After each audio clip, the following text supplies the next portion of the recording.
we all know that guy or that girl that looks at the workout and it's tough to deal with when they don't want to scale the workout, even though they know they should, even though the class knows they should, even though the coach knows they should. Yeah. They still don't want to. Mm-hmm. And then, let's say Fran, for example, they're like, you know what, I'm just going to wing it on the pull-ups. I'm going to do it. I'm going to, put myself at risk for getting hurt. And, it's like that's really annoying and tough to deal with sometimes. And it's not even sometimes that you're even risking getting hurt. You're just missing the whole point of the workout, like you said. Like, that's not the design of the workout. Yeah, like if you're 20 minutes. Exactly. Like if you're doing a workout and the weight, you're supposed to be turning it over real quick. Yeah. Like you're sitting there doing, one at a time every 30 seconds. You're not getting the actual stimulus that you're supposed to be getting through the workout. Yeah. Which, I mean, most people. Okay, I'm gonna be saying like most people, if they come into the gym, they're gonna look at a workout and see the workout. They're not gonna understand the purpose. So is that more the coach needs to explain the purpose of the workout?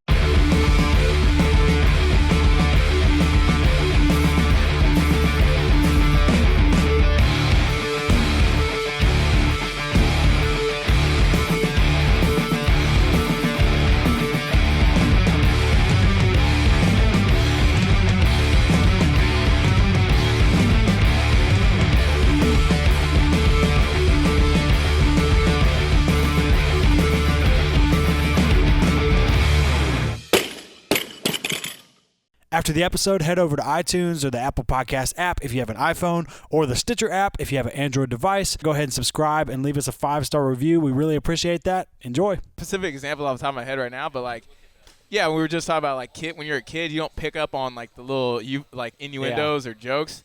Because kids' movies, because the adults have to watch the movie. Yeah. So the adults got to have some entertainment factor, so they throw in some shit in there. Yeah, you're laughing as a kid because it's goofy. Yeah. Adults are laughing because there's actual humor in it. Yeah, for sure. Kids don't pick up on it. We were talking about raunchy music playing in a class and how awkward it is. Like you're listening by yourself and it doesn't bother you or make you feel uncomfortable or anything. But when there's when you're coaching women and older people or anything, something comes on, you're like, this doesn't feel right. What's funny to me is the most overplayed song in a gym is that Disturbed song. Or the end of it, it's him getting Fuck you, mother! raped by his mom, and I'm why does everyone keep playing this song? Because that part is so I was coaching a fundamentals class once, and it was just two old men, and the song that came on was Ass and Titties, Ass and Titties, and you're just like, here, Kurt, take this. In big booty bitches. Hey, Kurt. Hey, hi. And you're like, yep, that's right. Keep your back straight. Feet together. Are we talking about training or 3-6 Mafia song? Or we're Hypnotize Camp we're Posse, talking actually. about music in the gym when you're coaching and a raunchy song comes on and how awkward it is typically. Dude. And we're talking about that Disturbed song that's played in every gym across the world ever. The sickness song? Yeah. And then the end of it, he's getting beat and raped by his mom. Fuck you, mom! Yeah. And you're every time I'm like, why did stop playing this crap? It's so annoying. This is unrelated. It's a good song, but then that comes up and you're like, it's over now. Recently, everybody has the Donald Trump hats, their own version, but it said, "Make America make that noise from Down with the Sickness again." That was awesome. Oh no. I want that Make America Lift Again that Arnold was pushing. That shit is dope. For sure. Yeah, political leanings aside, I don't give a shit. It's a badass hat, yeah. Oh, my God. And what do you think, McElroy? I don't know what's going on right now. Look who popped up! You guys are back. Welcome to Barbell Shrugged. I'm your host, Mike McGoldrick, here with Alex Macklin. What up? CTP behind the camera. And McElroy and Kurt Mulliken are back here to join us. Kurt just moved to Memphis, man. This is coaches Kurt Mulliken and Coach Mike McElroy, for those of you who don't know, have never met these guys. Hi. Welcome, guys. What's going on? What's up? Welcome to town. Hi. Thank you. McElroy, you drove this morning from Jackson? Yeah, I got up at 5 a.m. It's fun. He was like, if I get up at 5, I'll get there at 8:30. Is that okay? And I was like, well, I want to start earlier, but I can't tell this guy to get up any earlier than 5 to get here. Yeah. Well, technically I got up at 4:30. Got in the car at 5. Yeah. And Kurt, you just moved from Lebanon, Tennessee. Lebanon. How you liking Memphis so far? Oh man, it's great. I got you guys here, so yeah. Is that it? You don't like anything else? I haven't been to Gus's yet. You literally got here yet. We went to Chili's. Right, we had the gym of Cordova, Chili's. middle class fancy. Let me what guess. up? CTP picked you up, and he's like, "I got just the place." CTP loves Chili's. We logged our own individual purchases last night. I'm We with like them. everybody I like paid Chili's. separate. Yeah, we all paid separate. But before you could, they got the little kiosk at the table. You can. I love that, dude. Yeah. It's a Ziosk, excuse me. He logged himself into everybody's purchase so that our points or whatever went on his Chili's my rewards. God. Yeah. Are you that? So Gaming it. Chili's, if you're watching this, we love you. You go that often? Is Chili's the sponsor of this Can we show? get sponsored by Chili's? Yeah, we talked about that last night. Oh my gosh. Oh, Yo, my God. yeah, Chili's app on the phone. It's a thing. We get some. What are those things? Those chicken crispers. You got all kinds of We get- notifications you Get need some to chicken check. crispers from Southwest Tacos. Hate notifications. On the house, What's up? No. No, okay, whatever. What are we talking about today, guys? I don't know what we're talking about. I know. You're the CrossFit? I know what we're talking about. CrossFit? We're talking about CrossFit and scaling. All right. So we thought this was one of those that we haven't really touched on a whole lot yet. Not necessarily like how to scale. Well, I guess that'll be part of it, how to scale workouts, but dealing with the people that think they're maybe too cool to scale. Oh my gosh. Maybe you're one of them. I've been one of them. We've all been one of them at one point. At one point. Maybe you don't think you're getting a good enough workout when you scale. So we just want to talk about it a little bit and address it. So if you're a gym owner or if you go to CrossFit classes or Where is this going? do we have nicknames for those guys? Didn't you have some nicknames? Oh, we did come up with some. Didn't we? Like some like CTP. Mike or Steve or something like that. Like CTP always dropped Tater McSteve. no. Chad McMetcon was one in a Chad previous. McMetcon. Yeah. Yeah. I don't remember what Yeah. that I was. don't know. No, I mean Scaling. like Why scale? the scaling. Like so many people think it's a bad thing. Like I feel like people think Negative Yeah, I think it definitely has a negative connotation. Like scale. Like if you go in the workout and you see like, all right, this is the prescribed weight, and because it's written, you feel like you automatically have to do it. And if you're not doing it, then you're not worth. You're not. I don't know. Does that come from more of the coach's fault for writing it in a way that makes them feel that way, or is it the athlete's fault for?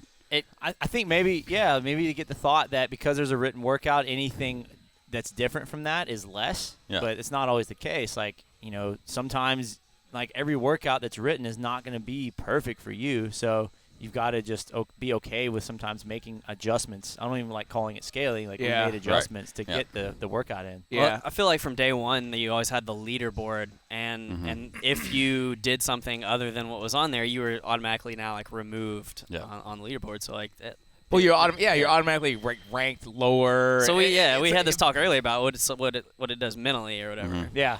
I kind of sometimes I was talking to, I can't remember, I was talking to maybe Chris last night. Like, what would it be like if CrossFit did not have like RX? Like, what if they did not? What if they just got rid of that concept? What do you mean? Like, what if they just basically said you don't have RX weights? It's just whatever you feel like is doable for you. Well, it was kind of like that in the beginning on some of the workouts, wasn't it? Some of them, but you don't.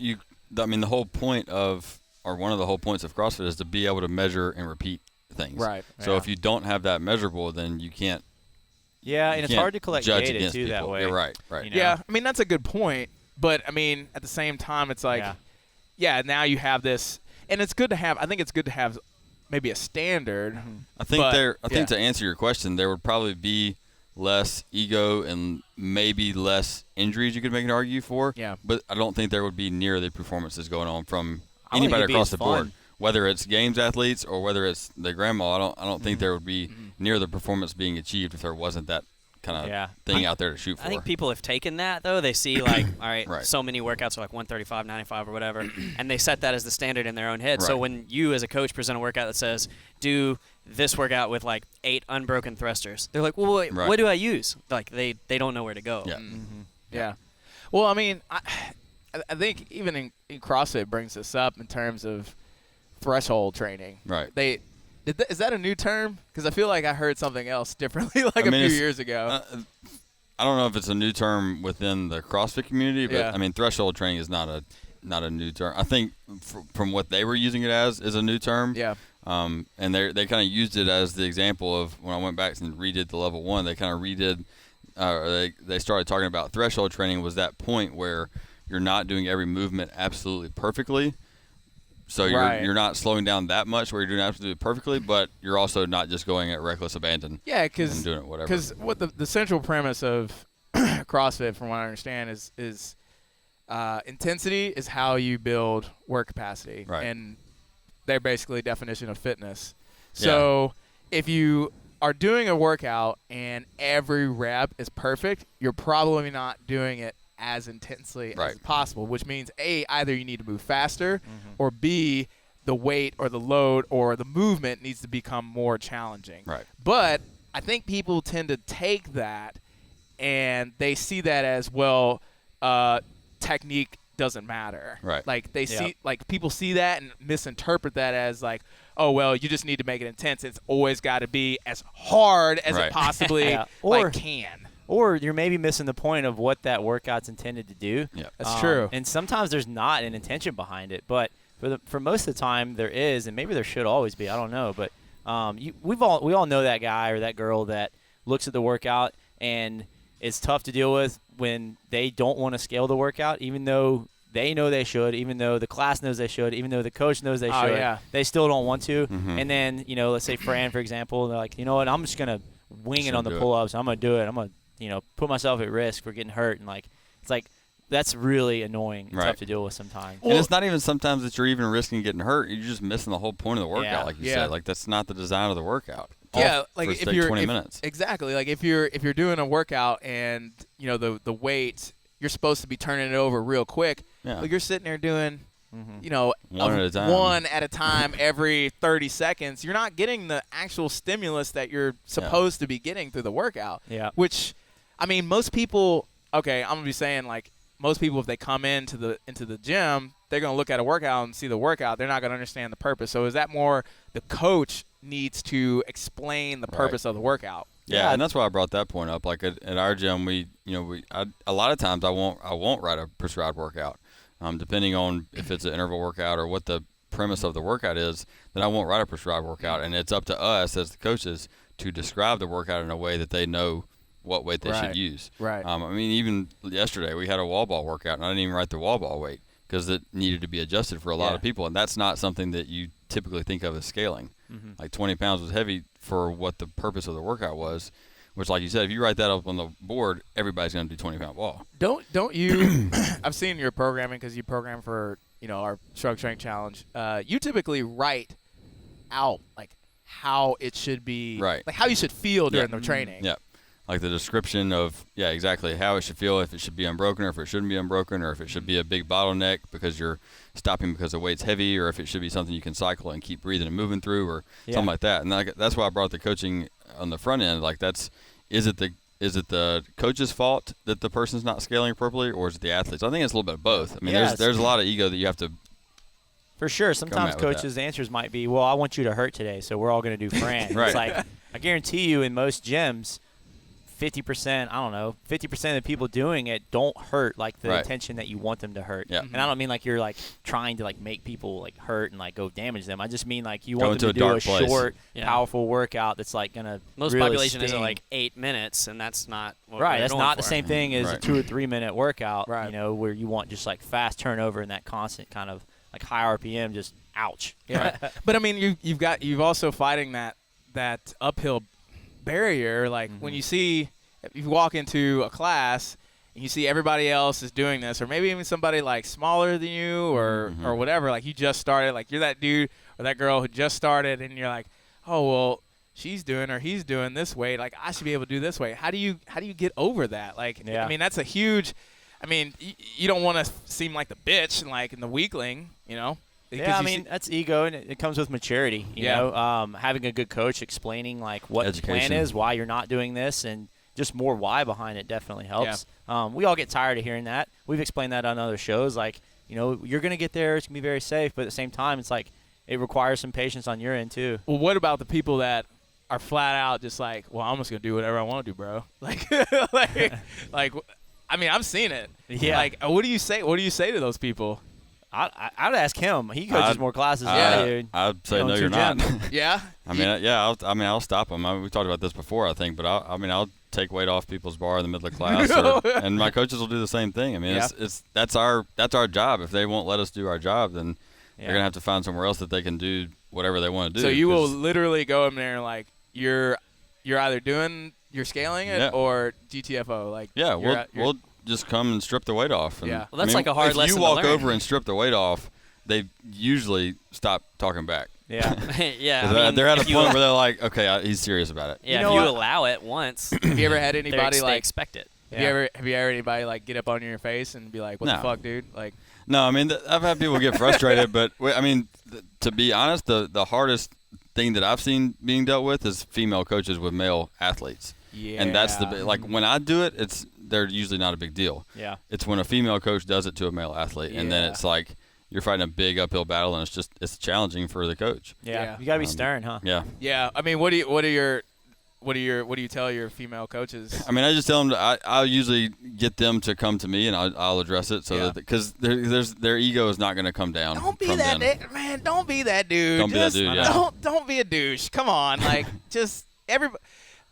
It's for your best interest, right. and in the end of the day, like what are you supposed to do? You come in here, you are putting your faith into the coach and the program, and listen to the fucking coach. Yeah. Like if the coach is trying to like get you to the point where you're doing the workout in a safe manner and you're gonna get a good training, you're gonna get stimulus out of it, and the coach explains himself.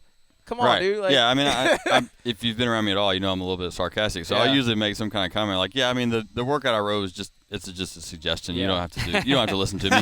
You're just paying me for the fun of it. So you know what? Just whatever you want to do is it fine. takes some good intuition as a coach as well. Like you should probably see that kind of stuff coming. Like right. Yeah. When you work with the person, they come in your gym, you worked with them a few times. You're like, this dude's probably gonna be really hard to like keep the reins on. So maybe the workouts kind of fool them into that almost. All right, we're going to do this, but you're going to hit this piece really hard. But it's like you're trying to get something out of it that they don't really know they're training at the same time that makes you make them think that you're doing a benchmark of some type. Because that's people, CrossFit is great because it's super competitive. Yeah. Right? It makes people do things that they didn't know were possible because it's super challenging. And you asked earlier what it would look like if there weren't numbers, basically, or if there weren't like standard weights. I don't think it'd be as competitive because everyone knows like this is like the target. Yeah. We're going to try and hit that target. And you compare to that direct target. Yeah. All right. So if there's nothing to compare to, it's kind of like it's just not as competitive. It can be, but I've also twisted workouts without a weight prescribed to make it more competitive. So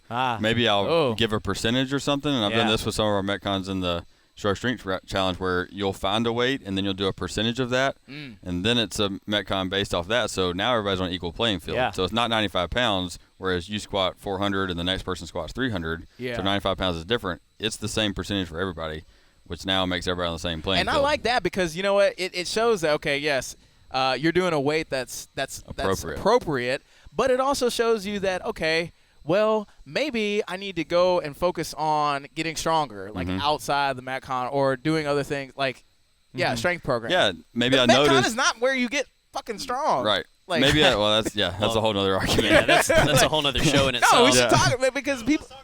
Because people think that okay, well, if I'm going to do this Metcon and I'm doing heavy Fran to get stronger. Yeah, no, that's not going to work. Like. A 95-pound thruster is not going to – unless you're, like, brand new, like, fresh off the couch, it's not going to get you strong. Right. What's going to help you do that Fran better is, energy system training and then just getting stronger. Yeah. Like, that's it.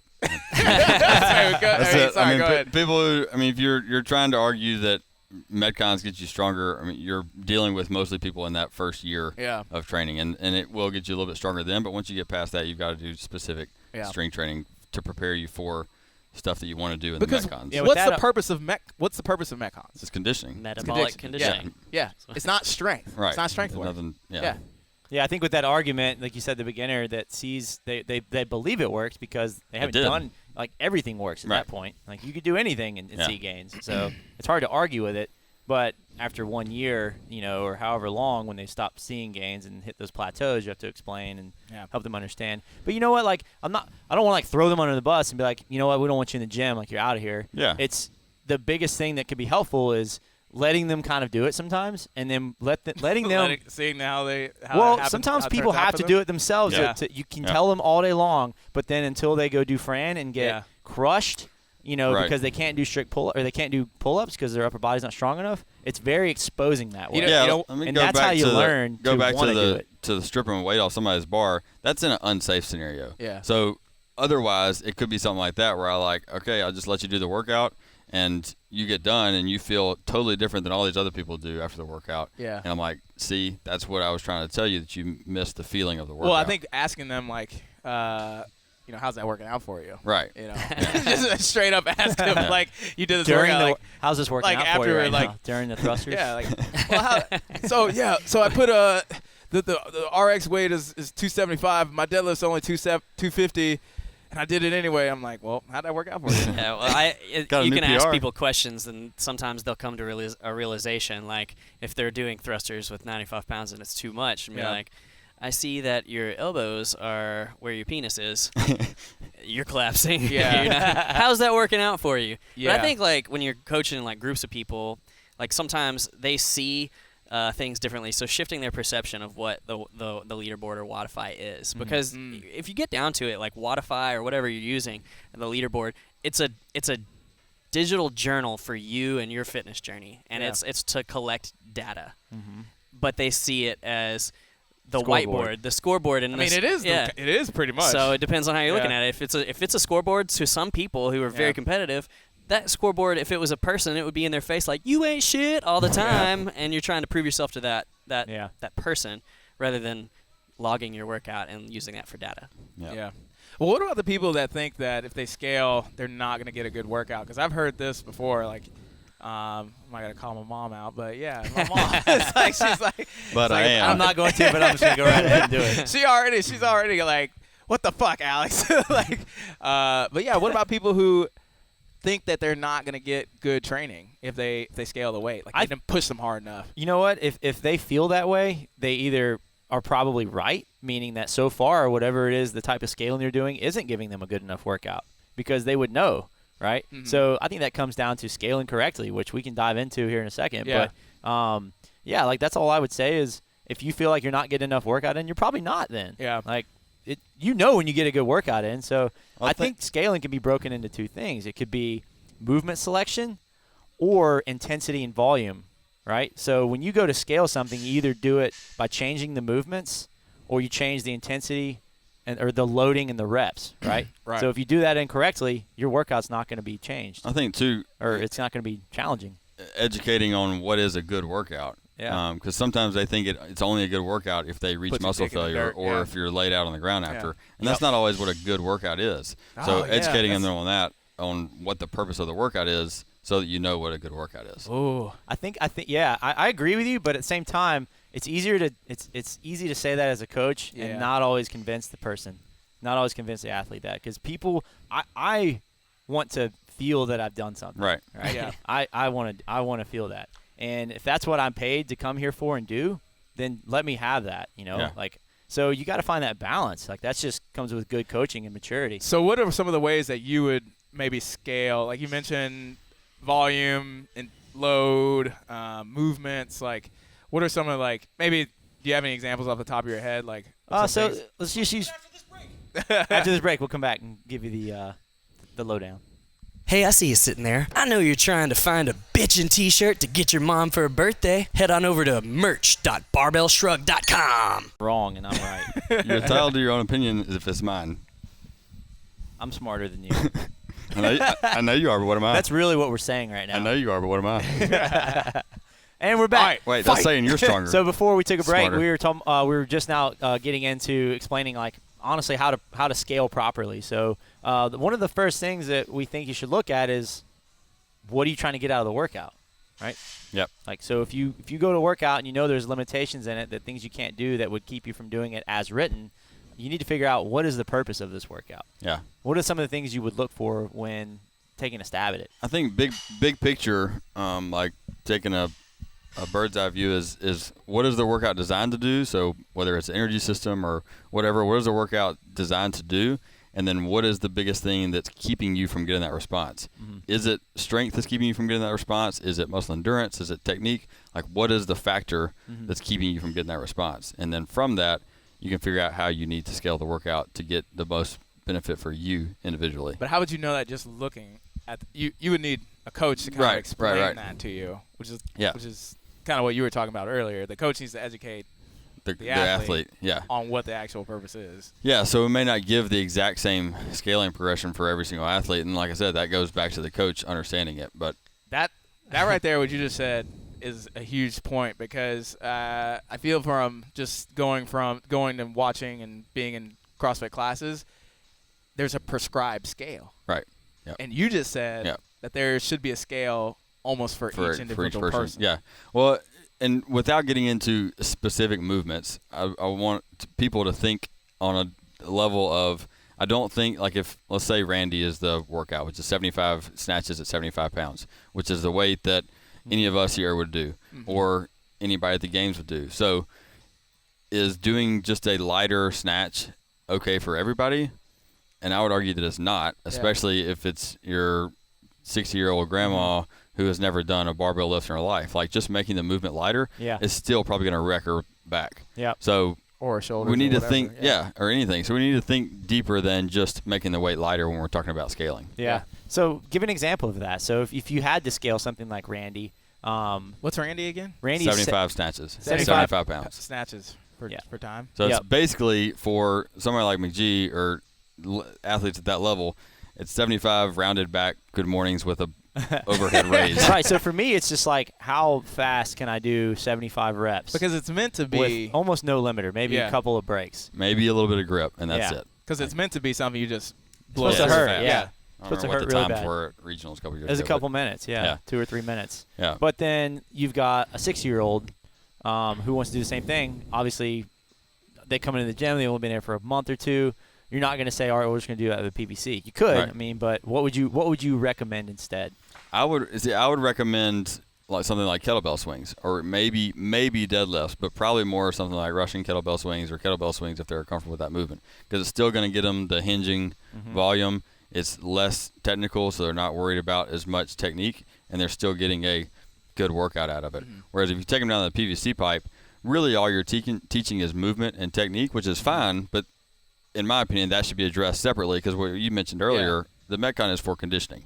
So use that for conditioning, and don't spend their whole day just doing PVC pipe drills. So when you're looking at a workout to scale, you're also maybe looking at like movement, like in terms of like you want to kind of get the same movement stimulus and movement patterns. Yeah, so snatches, you're hinging or bending pattern. So we're not going to sub something like sit-ups or something in it. We're going to get the same general movement pattern, but it doesn't have to be the exact same movement. Or what about something like even simpler than that? Like, let's say that they're probably not even safe doing 75 sumo high pulls. 75 strokes on the rower. I was about to say hard calories strokes. on the rower. Yep. You know, it's not the same score. It's hard to do, but you could just base it on something like that where they can still play with the rest of the class. There's several ways you can do it, because we can tell them what not to do and why they're not doing it. But at the same time, like, you got to keep them motivated. You got to keep people interested, and you want them to be able to be involved in the class. Yeah, I mean, think outside the box. And if maybe kettlebell swings bother their back or whatever, and they can't do, so we don't want to do power snatches with a PVC pipe, because it's basically technique work. We don't want to do kettlebell swings. What's the next step down to still be a conditioning workout, because that's the conditioning piece, and it would be something like rowing. Yeah. So maybe changing the movement completely. I have a question for you. Do you wait for people to come to you to suggest a scale, or you're like, well, I know this client or I know this athlete, and you go to them first? Like, how does that work for you? A little bit of a mixture of both. I describe the workout in detail first, and if I know there's somebody in the class that has like specific limitations, then I'll address them first. I'll go ahead and give them their scaling. If it's somebody that's just maybe a little bit deconditioned or maybe not strong enough, then I might let them come to me. So if I know somebody's going to be in danger if they don't scale it, basically, then I'll go ahead and give them the adjustment. Yeah. Or if they tend to have... You probably do that off to the side, yeah. Not right, call them out like in the middle of the thing, like, hey, Margie, I want you to... like, that being said, those people usually don't have the ego and are not, and like when I tell them that, they're like, yeah, good, cool, I'm good with that. So they're not worried about getting called out. I want to talk about some of the most common substitutions that you see. Like number one, pull-ups. Yep. Right. So what are some of the other ones like? What for? Well, let's just start with pull-ups for now. So when Yeah. you see pull-ups in a workout, like let's go back to Fran, for example. If you can't do butterfly pull-ups, you hear the coach say, grab a box, you're going to do jumping. Or do you hear them say, all right, you're going to do regular reps for Fran on the thrusters, but you're only going to do half the amount of pull-ups. Mm-hmm. So there's a bunch of different ways to do it. So give me some examples on if you had someone that isn't very good at pull-ups. Let's say that they can only do 5 unbroken kipping. How would you substitute that for them? If they can do 5 unbroken kipping, then I would probably go on the side of, I would have to know the athlete a little bit more how their endurance is, but I would probably go let them do it or break down the reps of the pull-ups a little bit more because they can get through that and still get a good workout with 21:59 thrusters, like you said, Yep. and 12:9.6 pull-ups or 15:12.9 pull-ups or something like that. Now, if somebody can only do, they can do 1 like on a good day, then I would either have them do let's back up a little bit. And to get the stimulus from Fran, you have to move, kind of a classic CrossFit definition, you have to move large loads, long distance quickly. So to get that same response, you still have to do a lot of work. So scaling to ring rows is probably not going to be the best option. I'm not a huge fan of jumping pull-ups either. So I would just pick that based off what their weakness is. What's your beef with jumping pull-ups? I'm just curious.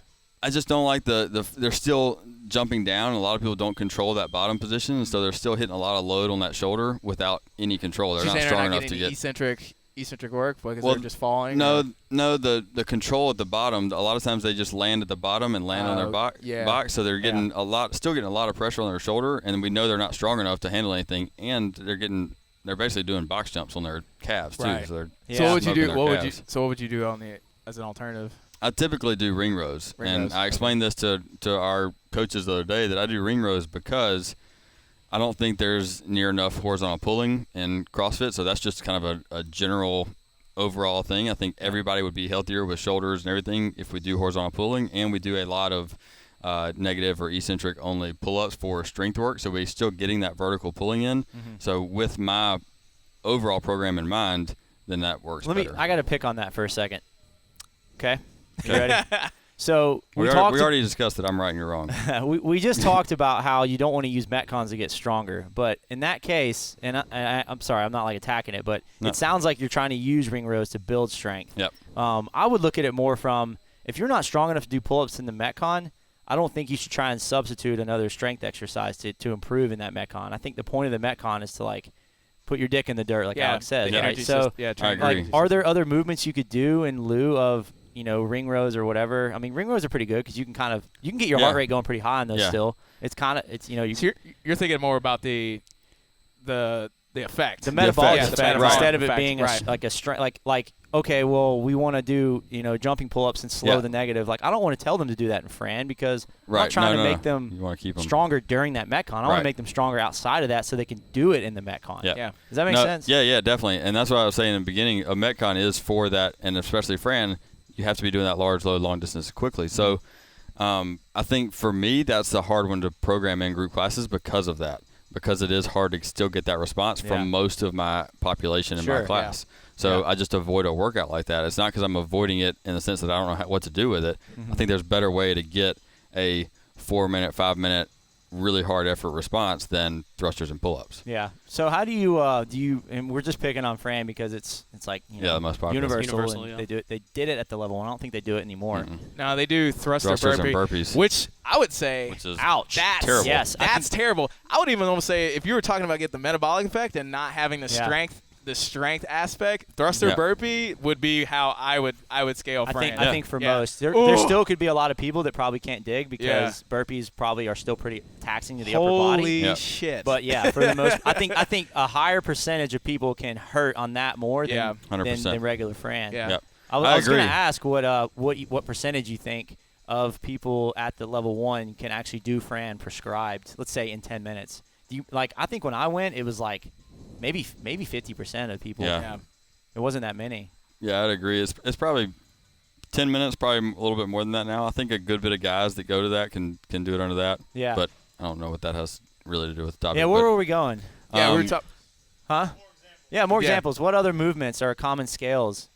I think double just real unders. quick on that note, I think that's why it's a responsibility of the coach to design workouts that you can get that energy system that you're looking for. Or if you don't want to think about too detailed an energy system, that you can tax it metabolically. Well, that's something that I wanted to chime in on a little bit, because if you are going to a gym, if you're an athlete, you're going to a gym, like, ask your coach, because a lot of times they just come in blindly. They might be scared to ask their coach that specific day, or they don't understand the scope of whatever the are they in a program? Is it just random? Is the coach just throwing up workouts on the whiteboard every day? Yeah. Like, what they should know the goal and the scope, and then as the coach, try Well, like to I've heard of example of Amanda getting thrown up in group class workouts fairly often, and I'm like, you can't scale that and get the same response from certain people. Like, That's it's a hard squat one. snatches and muscle ups. Like 99% of your clients can't do that and get the response that it's designed to be, because it's supposed to be a similar feeling. Yep. Like, I get the same feeling out of that as I do Fran, and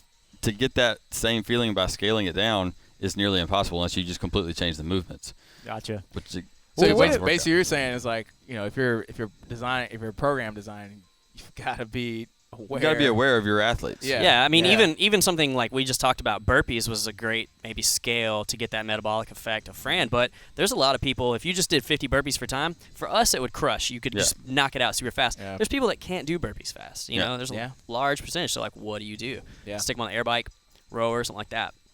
What about people at home that maybe don't have access to a coach and don't necessarily like? What are ways they could look at a workout and say, all right, this is probably what I want to get out of it, and I know kind of a good idea how to scale? Because in a gym, you've got coaches that tell you, and oftentimes tell you the same thing every week. You shouldn't have to do that, but what do you say to people at home that don't have access to it? I would almost say, just to start, use some fucking common sense. Like, I mean, if you looking at a workout, like, use some common sense. Like, if this is clearly going to be something that you can't do with good, with good form and to the level that you're supposed to be doing it, you probably need to scale. So use some fucking common sense.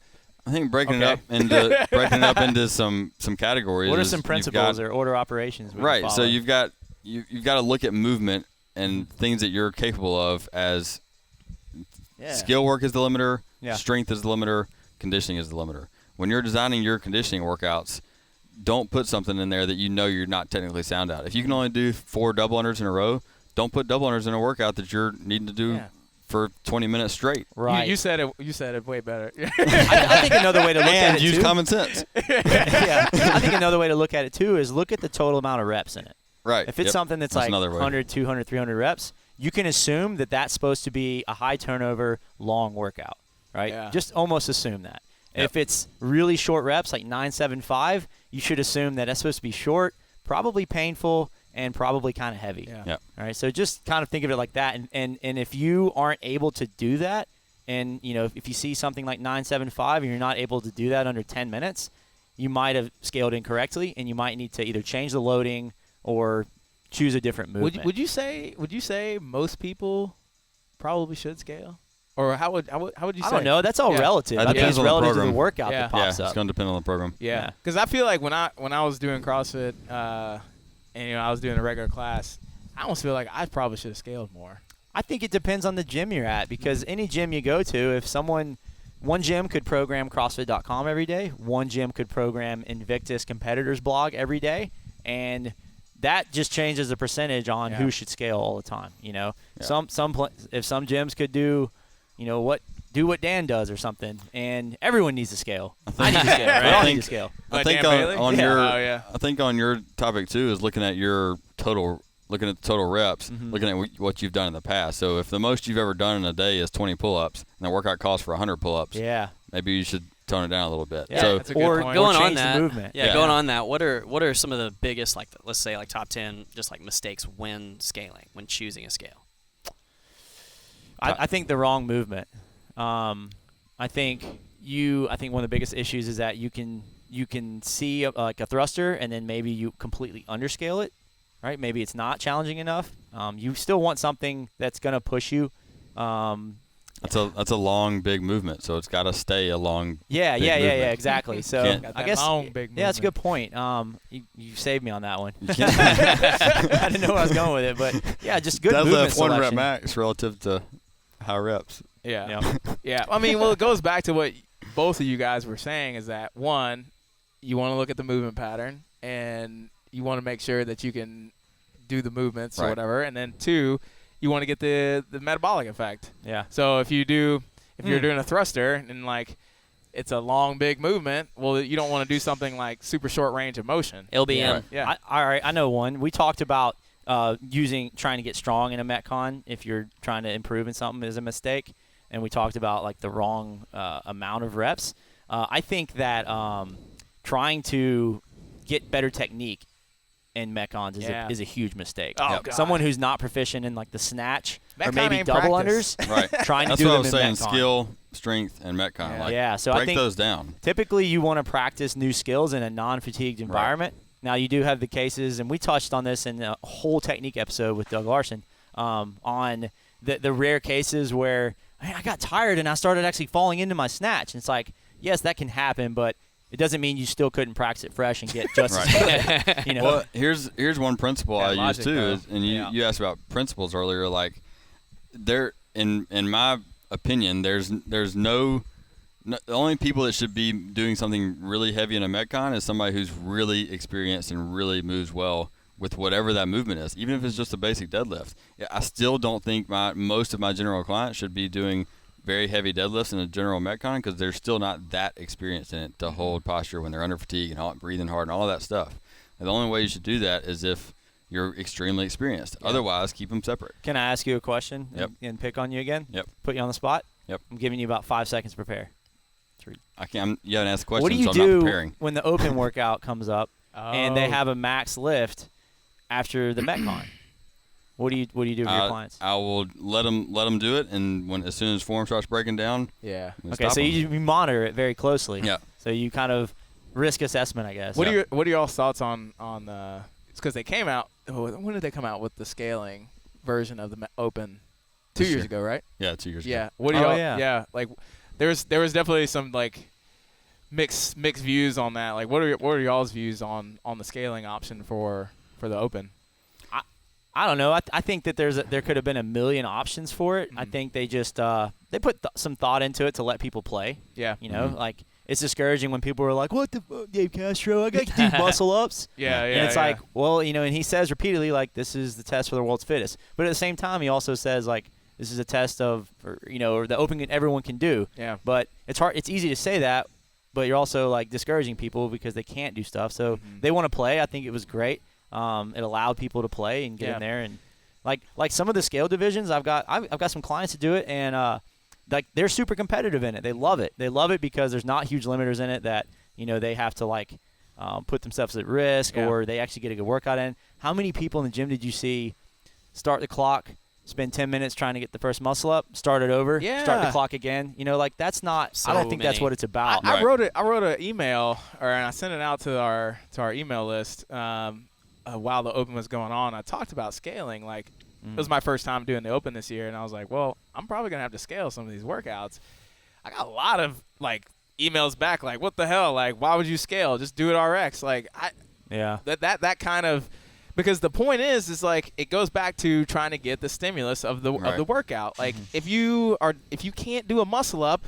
Exactly. You're going to, restart the clock 5 times until you can get some muscle ups? What's the point? Well, it's a square peg, round hole. You're trying to, like, force it. And, overhead squats is another thing that you see a lot. People will will simply scale the weight. And it still looks just awful. Yeah. Yeah, if you can't do it with a PVC, just don't add weight. Ain't nothing wrong with scaling. That's the thing. I mean, I feel like if people listen to this, they may be like, well, you're just saying that people should not challenge or push themselves. I'm like, I don't think that's what we're saying. I think scaling is a way that you actually can challenge and push yourself to the true ability, to the true limit. Yeah. Because you're doing the best that you can do as intensely as you can. Yeah. That's the whole point. That's how you build work capacity, is as intensely as you can. If you can't move the weight the way you're supposed to move it in the workout, you're not building work capacity. Yeah, I mean, the reality is, and this goes a little bit with ego, but dialing in the basic mechanics is what's going to set the platform for whether it's optimal performance or longevity. And you have to take that into consideration. You have to know that's where your coach is coming from when he wants you to break it down. that we have to build mechanics first. Yeah. And we always use the example. Rich Froning is the perfect example. Like, he moves perfectly. Yeah. And that's why he beats so many people. Even in the Like- level 1, they talk about that. And that's what I was interested because I took the level 1 a few months ago, and they were like, yeah, people always think that CrossFit's not about, like, technique. No, we're very about technique Yeah. because you can't actually build good work capacity with shitty technique. Right. You can't do it. I always use the example, or I used to use it a lot more when y'all did Jackie at regionals. Yeah. And, like, we would do Jackie because I think that's a good benchmark workout because it is light enough. A lot of people can do it prescribed and go, Yeah. go pretty Sucks. fast. God. And it's terrible. But, like, people would drop the bar or, like, just get careless on their thrusters. And I'm like, they're like, well, I'm trying to hurry and trying to get the best time. I'm like, until you beat Froning's score because he set the bar down. Yeah. Until you beat him, Yeah. then don't drop your bar. Yeah, that's lazy. That's like the dropping It's the like kettlebell you're not from going. overhead. Yeah, you're not going that fast. Right. Like, be in control. Yeah. That It's funny. That may have just been a rant, but No, it's fine. You feel free. Yeah. But looking from the other side, I 100% like and agree with having challenging movements in the open because it pushes society to adapt and grow. Right. And like Yeah, every that's year, true. how many more people every year get their first muscle up because of the open? Oh yeah, Yeah. PR People. lift. Yeah. Like after, I absolutely love that. Yeah, So that's you what need somebody pressure, had said. Yeah. Yeah. But if you're basing your success on whether or not you did the open RX'd, I think that's really tough because guess what? Their definition changes every year. Yeah. Next year, yeah, RX you may have done it last year. but not this RX year. could be 315 deadlifts and muscle ups for the first workout, and like that could be such a jump from what last year's was in terms of like Prescribed. Yeah, prescribed, right? So I would just be careful with that, and just ask yourself why it is that going RX is so important to you. Yeah, that's a good point because somebody actually did. They used that exact example of like, well, I got my first muscle up in the open, and if I hadn't tried, if I had scaled it, I would never have pushed myself to do it. Yeah. So, Good for yeah. you. Yeah. What else y'all want? I agree. What do you disagree with? What? We always agree. with Just each in other. general. Oh. Yeah. Well, you guys don't agree. You guys, had differing views on where to look at for like factors for scaling. Yeah, I mean, I think the movement scale. I mean, I think that I don't know. I guess it's my coach and programming bias coming out, but I think that the movements.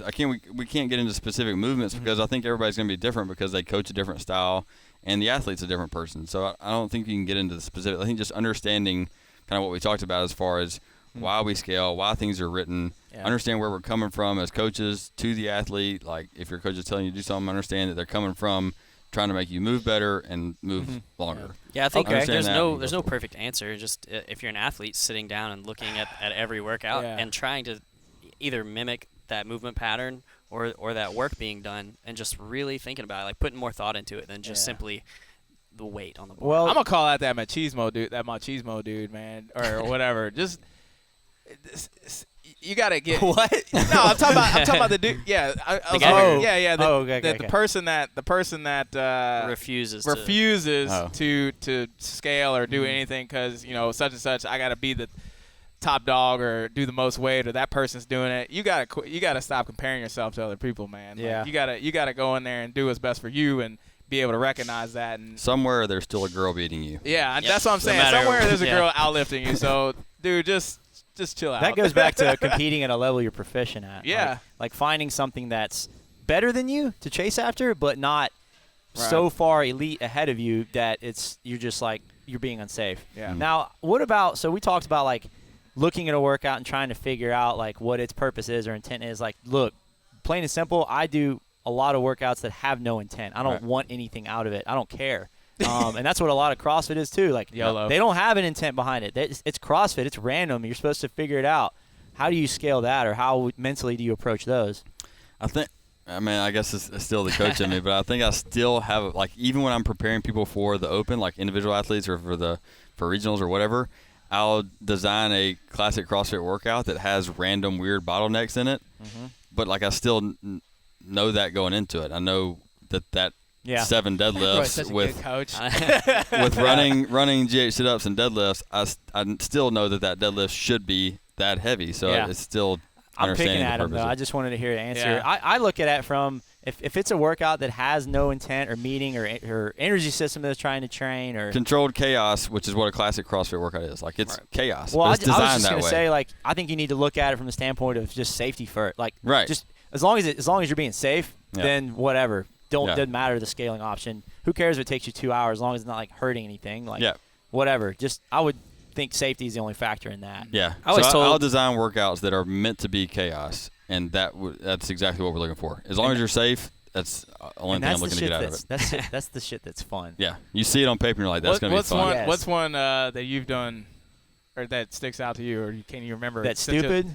Since you were like, since it was chaos. I'm trying to think if I made it up or Kurt was about to say something, so oh. while we're I was thinking on just- that. Yeah, while you're thinking on that, I I'll was just come gonna back. say that when you have like a group or you're just doing GPP, just look at the workout every day as like an opportunity to work on something. Like pick something within that day that you see that your affiliate has program or whatever, and just like pick something to work on.